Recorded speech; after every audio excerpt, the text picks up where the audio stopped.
Halo Gemini, selamat datang atau selamat datang kembali. Ini adalah general reading untuk bulan Agustus. Kita akan lihat apa yang kamu perlu tahu di bulan Agustus ini ya. Kita mulai dulu dari energi oracle-nya. Ini adalah yang pertama Goddess of the Moon, lalu ada The World, lalu yang terakhir itu All Tied Up gitu. Goddess of the Moon itu berbicara tentang intuisi, perseptif, kayak mendengarkan intuisi, menavigasi emosi juga bisa. The World itu kayak kayak melihat dunia dengan cara yang berbeda gitu, perspektif yang berbeda. Bisa jadi juga kayak dengan the word gitu terus ada kunci kayak kamu punya akses untuk melihat dunia dalam artian misalnya akses untuk pendidikan di luar negeri, akses untuk bepergian ke luar negeri, entah ini kamu selama ini udah berproses gitu kayak kamu nabung atau kamu apply semacam beasiswa atau kamu kayak um, uh, cari-cari agen biro pekerja di luar negeri gitu. Jadi kayak akses kamu untuk bepergian atau melihat dunia atau mengeksplorasi gitu. Pintu kebuka buat kamu. Dan bisa jadi juga ini manifestasi kamu ya. Kadang gini, uh, dengan the word ini ya bisa jadi kamu kayak pokoknya gue mau pergi ke negara ini atau gue mau traveling, gue nggak tahu gimana caranya, pokoknya gue akan manifest ini. Nah semacam itu aku mendapatkan vibe-nya. Terus dengan Goddess of the Moon dan Lily, Lily itu berbicara spiritualitas, kematangan, kedewasaan, dan proses butuh waktu gitu. Jadi kayak mungkin ini proses kamu untuk lebih perseptif ya dengan intuisi kamu kayak mungkin dengan proses kehidupan, mungkin dengan banyak pengalaman-pengalaman yang kamu lewatin, terus juga mungkin di waktu lampau intuisi kamu bilang apa, kamu nggak dengerin, sekarang kamu lebih, oh iya, mungkin sekarang lebih gue perhatiin gitu, hati gue bilang apa, intuisi gue bilang apa. Nah sekarang kamu udah lebih bisa nih membedakan gitu, dan uh, dengan kedewasaan atau proses kematangan ini, Lili, dengan kamu lebih matang juga kamu punya level perseptif yang berbeda gitu.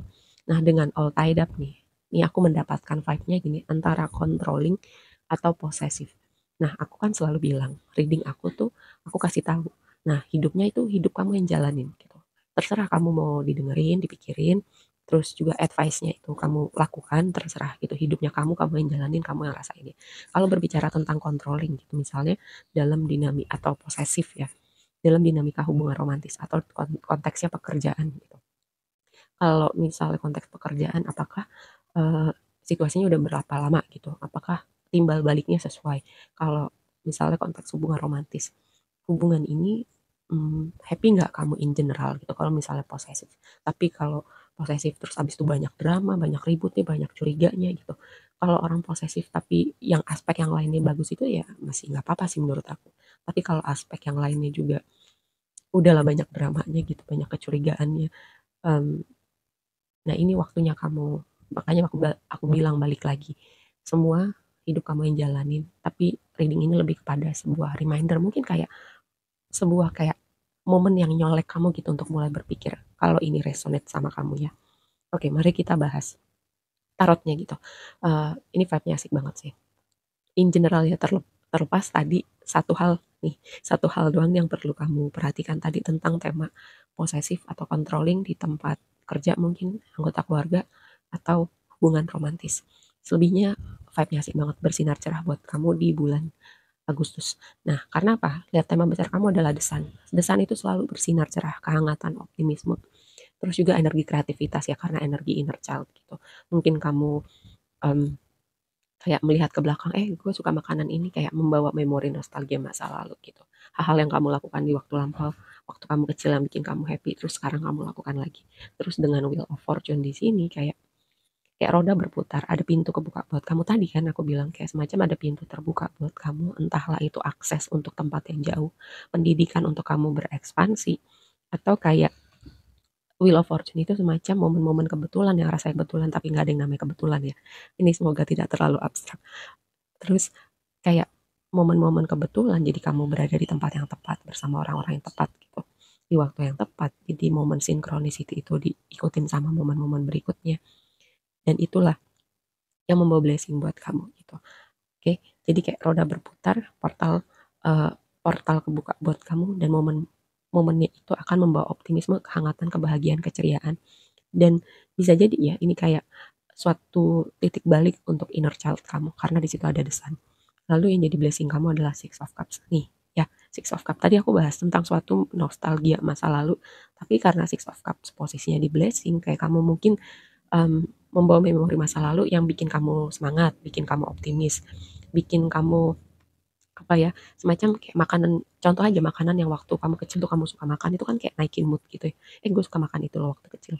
Atau kayak ini aktivitas yang dulu gue lakukan ketika gue sedikit lebih muda, misalnya remaja, misalnya em, kayak aku entah kenapa terpikir juga kayak ketemu teman-teman kamu dari waktu SD, SMP, SMA gitu, ketemu lagi gitu.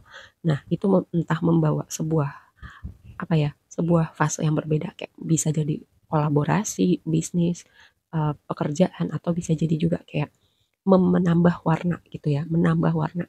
Ternyata kita udah nggak ketemu sekian lama, ternyata asik loh ketemu lagi sama lo. Itu kan menambah kehangatan gitu, keceriaan, membawa rasa-rasa dulu waktu masih muda gitu, ketemu orang-orang yang kita juga menghabiskan waktu bersama.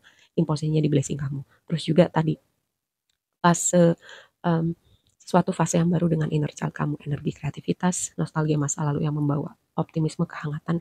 Terus Six of Cups itu juga bisa berbicara tentang pemberian ya, kayak hadiah dari semesta buat kamu. Jadi kamu expect sesuatu yang apa ya? Karena hadiah itu akan selalu membuat kamu bersyukur dan happy sih. Siapa orang yang nggak senang dikasih hadiah? Gitu aja ya. Dan posisinya ini ada di blessing kamu. Juga em, ini adalah apa ya? Suatu momen yang setelah masa-masa sulit karena strength ada di situ. Kekuatan kamu, keteguhan dan konsistensi kamu, rewarding itu sesuatu yang rewarding karena sesuatu yang kamu udah konsisten jalanin, kamu tetap jalan walaupun ada tantangan. Strength itu aku melihatnya seperti itu, membawa sesuatu yang rewarding gitu, membawa suatu output yang positif buat kamu. Tantangannya Eight of Pentacles selalu Knight of Swords, komunikasi. Terus juga ini komunikasi dalam pekerjaan atau komunikasi karena ada perbedaan gitu, perbedaan skill, perbedaan apa ya, kematangan, kedewasaan gitu.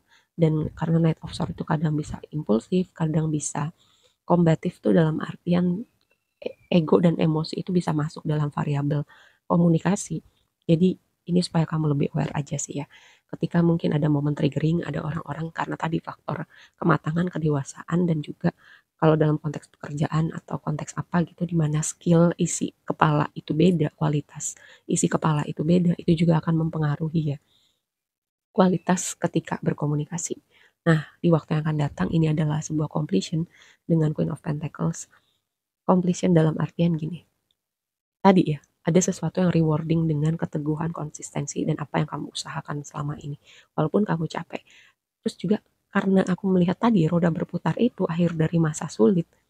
Dan di sini berbicara stabilitas, mungkin ada stabilitas yang sempat tergoncang, mungkin jalan panjang kamu untuk manifest, untuk membawa improvement dalam finansial pekerjaan kamu, karena Queen of Pentacles juga energi yang nurturing gitu, merawat suatu aspek yang berada di dunia realita kamu gitu. Ini adalah fase, kamu masukin suatu fase yang baru dengan energi ini. Dan lihat, uh, Queen of Pentacles sama King of Pentacles posisinya sebelahan gitu ya, walaupun dengan deck yang berbeda. Walaupun di sini nggak ada kartu yang berbicara tentang uh, potensial hubungan romantis, tapi kayak aku melihat ya, ini bisa jadi sesuatu yang menjanjikan gitu untuk jangka panjang. Untuk kamu yang bertanya, ada tema seperti ini buat kamu dan ini hubungan yang tadi solid gitu, karena dua orang ini adalah orang yang sudah membangun dirinya, membangun stabilitasnya, dan secara karakter mereka juga udah apa ya, aku melihat ini orang yang sudah stabil gitu.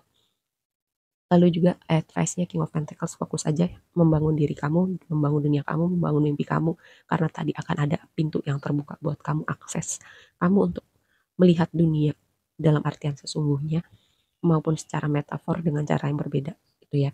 Dan tadi karena ada tema controlling, posesif, dan juga perbedaan karakteristik tadi dalam hal berkomunikasi, di sini ada Knight of Wands ya, kartu yang paling ujung. Di deck ini aku melihat Knight of Wands itu bisa jadi energi yang cukup panas gitu. Makanya tadi aku kasih intro, semoga enggak gitu. Tapi kalau iya, setidaknya kamu udah lebih aware dengan kemungkinan ini. Oke, aku rasa segitu aja dulu readingnya. Semoga bermanfaat dan sampai ketemu di reading berikutnya. Bye.